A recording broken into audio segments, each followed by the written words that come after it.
देखिए 4 जून को क्या होगा इस पर तो सस्पेंस है, लेकिन 4 जून के बाद बहुत बड़ा धमाका होगा। ये धमाका भारत नहीं पाकिस्तान में होगा। पीओके में आज वो हुआ जिसका इंतजार 30 साल से किया जा रहा था। पीओके में मूड बना गया है और कहा यह जा रहा है कि डू और डाई की घड़ी आ गई। जो करना है बहुत जल्दी करना है। पीओके की डेडलाइन बहुत करीब आ गई है। पीओके से नई हेडलाइन क्या आई है वो आपको बताते हैं।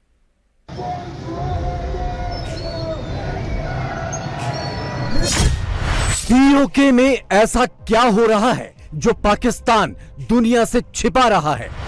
अब कोई दूसरा आकर इस इलाके को फतह करना चाहेगा, या तो हमें मरना होगा या उसको मारना होगा। पीओके में ऐसा क्या हो रहा है जो पाकिस्तान हर हाल में रोकना चाहता है लेकिन रोक नहीं पा रहा? कल को वो इंडिया की तरफ निकल जाए फिर क्या करोगे आप? पाकिस्तानी फौज पीओके में नए सिरे से शुरू हुए आंदोलन के आगे नाकाम क्यों पड़ गई? और मेरे अपने पर्सनल ओपिनियन के मुताबिक जो कश्मीर है उसे उनको अलग कर देना चाहिए, पाकिस्तान से अलग कर। क्या 4 जून के बाद पीओके में कुछ बहुत बड़ा होने वाला है? पाक ऑक्यूपाई कश्मीर भारत का है, रहेगा और हम उसको लेकर रहेंगे।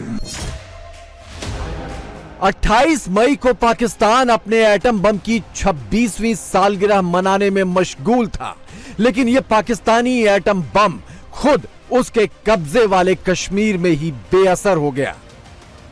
पाकिस्तानी फौज की धमकी और ब्लैकआउट के बावजूद 28 मई को पीओके के लोग पाकिस्तान की सड़कों पर निकल पड़े, हाथों में तख्तियां और बैनर लेकर, जिसमें उन लोगों के नाम और तस्वीरें हैं जिन्हें पाकिस्तानी फौज ने अगवा किया है। कश्मीर मार्च या कश्मीर प्रोटेस्ट फिर से स्टार्ट हो रहा है, क्योंकि वहां पर जो उनकी Jammu Kashmir joint action committee है उनकी तरफ से रैली की और प्रोटेस्ट की कॉल दी गई है। इन्वेस्टिगेट किया जाए कि रेंजर्स को बुलाया किसने, वो क्या हालात थे जिसमें उन्होंने फायरिंग की, कि इसको लोग इस तरीके से देख रहे हैं कि ये एक तरह की कंस्पिरेसी थी ताकि इस तहरीक को एक वायलेंट शक्ल दे के तो इसको क्रश किया जाए। और इस तरह को हजारों की तादाद में केसेस रजिस्टर हुए हैं ऑल ओवर आजाद कश्मीर। 10-11 मई को भी पीओके में प्रदर्शन हुए थे। इस दौरान पाकिस्तानी फौज ने गोलियां चलाई और कई प्रदर्शनकारियों को अगवा किया। 27 मई से पीओके में दोबारा प्रदर्शन शुरू हो गए हैं और इन प्रदर्शनों में अगवा हुए आंदोलनकारियों को रिहा करने की मांग की जा रही है। पीओके की सड़कों पर ये रैलियां पाकिस्तान के खिलाफ हैं। लोग अपना हक मांग रहे हैं और अपनों की रिहाई मांग रहे हैं, लेकिन पाकिस्तान ने पूरे पीओके में ब्लैकआउट कर दिया है। प्रदर्शन की गिनी चुनी तस्वीरें ही पीओके से बाहर निकल पा रही हैं। कश्मीर में प्रोटेस्ट हुआ इसे 2 हफ्ता डेढ़ पहले ऑलमोस्ट, और बहुत पाकिस्तान में उसकी हाइप बनी बहुत ज्यादा। उसके अंदर 5-6 लोगों की जानें भी गई। अब फिर से प्रोटेस्ट वहां पे होता नजर आ रहा है, और उसकी रीजन ये है कि वहां उस प्रोटेस्ट में जो लोगों को उठाया गया था, जो जेल में भेजा गया था, उन्हें आजादी के लिए या उन्हें रिहा करने के लिए। हुकूमत की अयाशियां नहीं खत्म होने को आती और वहाँ पे महंगाई का बोझ डालते जाते हैं, जिसकी वजह से अवाम भी तंग आके, उनकी एक हद होती है, जब वो लिमिट क्रॉस होती है तो डेफिनेटली उन्होंने बाहर निकलना है और प्रोटेस्ट करना। मेरे हिसाब से जो हमारी साइड पे जो कश्मीर है उसे उसके बिल्कुल जिस तरह उसे राइट मिलने चाहिए ना, उस तरह से नहीं मिलते। और मेरे अपने पर्सनल ओपिनियन के मुताबिक जो कश्मीर है उसे उनको अलग कर देना चाहिए, पाकिस्तान से अलग कर देंगे। मतलब वो अपनी क्या कहना चाहेंगे? आजाद कश्मीर में आजादी की डिमांड हो रही है। मेरे नजदीक 2 जोन बड़े सेंसिटिव हैं। अच्छा, एक आजाद कश्मीर, ठीक है, और दूसरा गिलगित बल्टिस्तान। साफ ज़ाहिर इंडिया का आजाद कश्मीर से बड़ा गहरा ताल्लुक है, ठीक है। तो उस सेंसिटिव जोन को याद रखें। इंडिया जब भी अपनी पॉलिसी, फॉरेन पॉलिसी में इंटरफेरेंस जब करेगा ना, वो या तो कश्मीर में करेगा, आजाद कश्मीर में, या करेगा कराची में। कराची हमारा इकोनॉमिक हब है, कश्मीर हमारा सेंसिटिव शाहराह है। पाकिस्तान पीओके में छिड़ी इस बगावत का ठीकरा भारत पर फोड़ रहा है। पीओके के लोगों को पाकिस्तान इंडियन एजेंट बता रहा है। पाकिस्तान को डर है कि पीओके किसी भी वक्त भारत की ओर जा सकता है। पाकिस्तान को यह भी डर है कि पीओके भारत से विलय कर सकता है। अभी रिसेंटली हमने आज़ाद कश्मीर में कुछ मामला और देखा कि बिजली और आटे की कीमतों के ख़िलाफ़ सड़कों पर आई आवाम और 3 लोग भी जो है वो जान से गए, मगर ये कि हुकूमत को उनकी बातें माननी पड़ी। बिजली भी सस्ती हो गई, आटा भी सस्ता हो गया। तो सर ये जो एक ट्रेंड सेटर तो नहीं बन जाएगा ये मामला? मैं ये अभी भी समझता हूँ कि हो सकता है कोई कॉन्स्पिरेसी हमारे खिलाफ काम कर गई हो। Although I am not a believer of conspiracy theory, but हो सकता है कि इंडिया ने कोई काम कर दिया हो। अच्छा, ये तो बड़ी डेंजरस बात हो रही है ना। मैं ये कह रहा हूँ पाकिस्तान की रियासत की चूलें हिल गई हैं कश्मीर के वाक़यात से। देखिए कश्मीर के वाक़यात में जो महंगाई के ख़िलाफ़ हुआ वो अलग बात है, मगर जिस तरह का वायलेंट रिलेशन आया, जिस तरह के नारे लगे, चीज़ें आई, ये पाकिस्तान के लिए जिसे कहते हैं ना 100 दफ़ा सोचने की बात है कि ये क्या हो रहा है, हुआ क्या, व्हाट हैज़ हैपेंड। सोचने वाली बात है ना कि हज़ारों आदमी सड़क पर आ गया, काफ़िले चल रहे हैं, ये क्या चीज़ है, व्हाट इज़ हैपनिंग।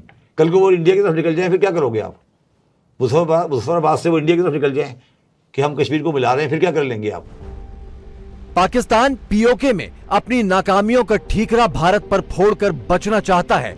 जुल्म के खिलाफ लोगों के गुस्से को भारतीय एजेंट बताकर कुचलना चाहता है। लेकिन ये तो सच है कि पीओके का ये इलाका भारत का ही हिस्सा है और इसे भारत में शामिल होना है। भाइयों बहनों, मुझे बताओ ये पाक ऑक्यूपाई कश्मीर भारत का है या नहीं है? ये पीछे के पेंडाल वाले, दोनों पेंडाल वाले बताए है या नहीं है? भाइयों बहनों, ये कांग्रेस पार्टी कहती है कि पाकिस्तान के पास एटम बम है, पाक ऑक्यूपाई कश्मीर की बात मत करो। अरे नवीन बाबू, राहुल बाबा, कान खोल कर सुन लो। आज मैं महाप्रभु की भूमि पर कहकर जाता हूं, पाक ऑक्यूपाई कश्मीर भारत का है, रहेगा और हम उसको लेकर रहेंगे।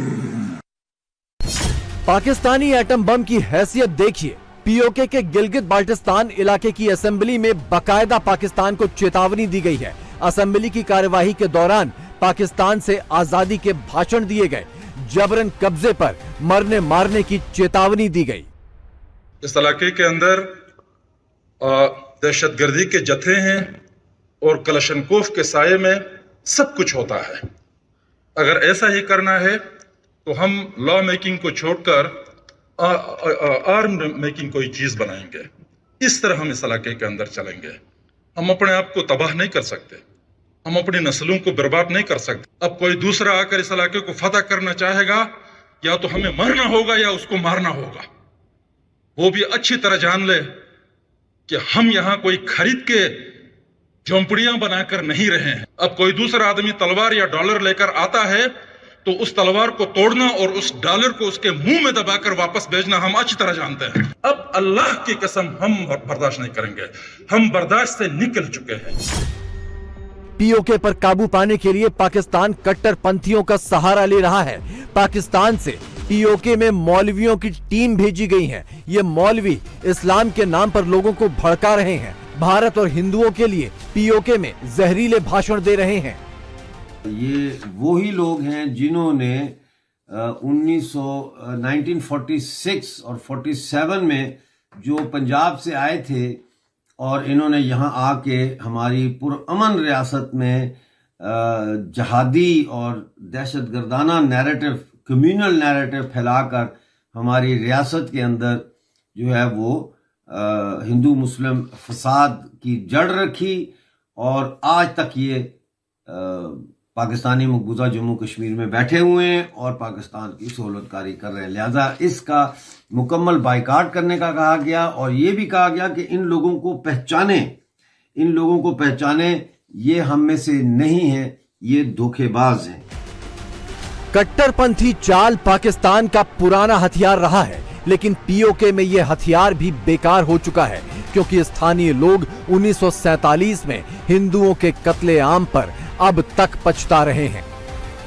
हमें मजहब के नाम पे तकसीम किया, हमें कहा गया आप मुसलमान हो, आप इन काफिरों को, इन हिंदुओं को, इन सिखों को मार भगाओ। हमने उनके कहने पे गले काट दिए, हमने सिखों को भगा दिया, हमने हिंदुओं को भगा दिया इस ख्वाहिश के ऊपर कि हमारे पास हुकूमत आ जाएगी, हम खुशहाल हो जाएंगे। और आज कहाँ पे है खुशहाल?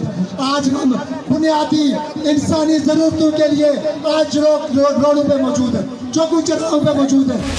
पीओके के लोग चीन और पाकिस्तान दोनों के हाथों लूटे जा रहे हैं।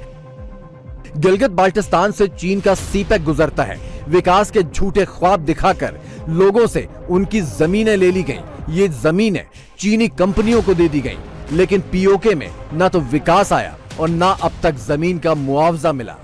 66% एरिया चाइना को दे दिया गया है और मुस्तकबिल की खुशियां, मुस्तकबिल की तरक्की, मुस्तकबिल का टूरिज्म, मुस्तकबिल का तिजारत, ये सब कुछ हमें दिखाया गया। ख्वाब दिखाने वालों से मैं सवाल पूछता हूं, आज तक इनके इसका कंपनसेशन दिया है? कितनी शर्म की बात है, आज तक कंपनसेशन 100% नहीं मिला। अगर ये मुखलिस है तो गिलगित में बेसिक हमारा इंफ्रास्ट्रक्चर पे काम करें। बिजली के लिए हर इंडिविजुअल स्टूडेंट, हमारे घर में माँ बेटियां बहनें तरस रही हैं बिजली के लिए। इंफ्रास्ट्रक्चर को बेहतर बनाएं। पीओके को अपनी हालत पर तब और भी रंज होता है जब वो सरहद की दूसरी ओर यानी जम्मू कश्मीर को देखता है। पत्थरबाजी और गोलीबारी का दौर बीत गया, कश्मीर अब जगमगा रहा है। पाकिस्तान परस्तों का दौर बीत गया। अलगाववादी नारों की बजाय लोग डेमोक्रेसी का जश्न शानदार तरीके से मना रहे हैं और वोटिंग के कई दशकों पुराने रिकॉर्ड तोड़ रहे हैं। आज मतदान यानी 40-40 साल के रिकॉर्ड टूट चुके हैं। मेरे लिए बहुत सबसे बड़ी संतोष की बात है कि मेरे कश्मीर के मेरे भाई बहन, मेरे परिवारजन उमंग और उत्साह के साथ मतदान के लिए आगे आए। उन्होंने मतदान करके दुनिया को एक मैसेज दे दिया है। 370 ये सिर्फ एक 5-4 परिवारों का ही एजेंडा था जी। ये न कश्मीर की जनता का एजेंडा था, न देश के लोगों का एजेंडा था। ये अपने फायदे के लिए ये 370 की ऐसी एक दीवार बना के बैठे थे ताकि कोई झोंक न पाए, और कहते थे 370 हटेगी तो आग लग जाएगी। आज ये सत्य हो गया कि 370 हटने के बाद ज़्यादा एकता की अनुभूति हो रही है, कश्मीर के लोगों का अपनापन ज़्यादा बढ़ रहा है, और इसलिए इसका सीधा परिणाम चुनावों में भी दिखाई देता है। ये कैसे झूठी दीवारें खड़ी कर करके देश को टुकड़ों में देखा गया, इसका ये उदाहरण है और उसको मैंने ध्वस्त किया है। पाकिस्तान को क्या लेना देना डेमोक्रेसी से, लोगों के अधिकारों से और उनकी बुनियादी जरूरतों से? वो तो आज के दिन यानी 28 मई को अपने परमाणु धमाकों का जश्न मना रहा है। 1998 में तत्कालीन पीएम नवाज शरीफ ने पाकिस्तान का पहला परमाणु टेस्ट किया था और जुल्फिकार अली भुट्टो के उस मशहूर नारे को अमली जामा पहना दिया था कि घास की रोटी खाएंगे लेकिन एटम बम बनाएंगे। बम तो बन गया, अब घास की रोटी ही चल रही है।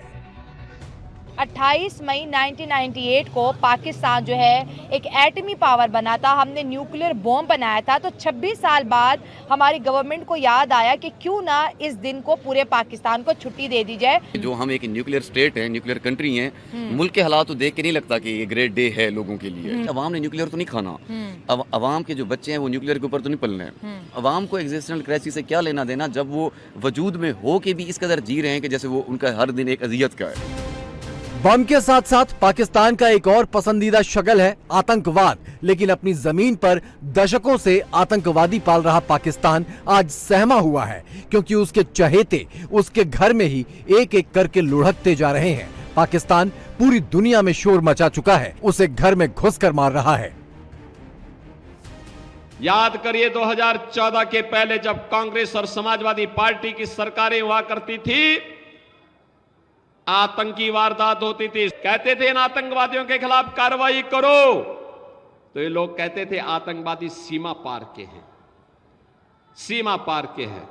और आज आप देखते होंगे इन आतंकवादियों का आका पाकिस्तान क्या हालत है। आज कोई पटाखा जोर से फट जाए ना तो पाकिस्तान पहले सफाई देता, कहता साहब मेरा हाथ नहीं है, उसे मालूम है नया हिंदुस्तान है।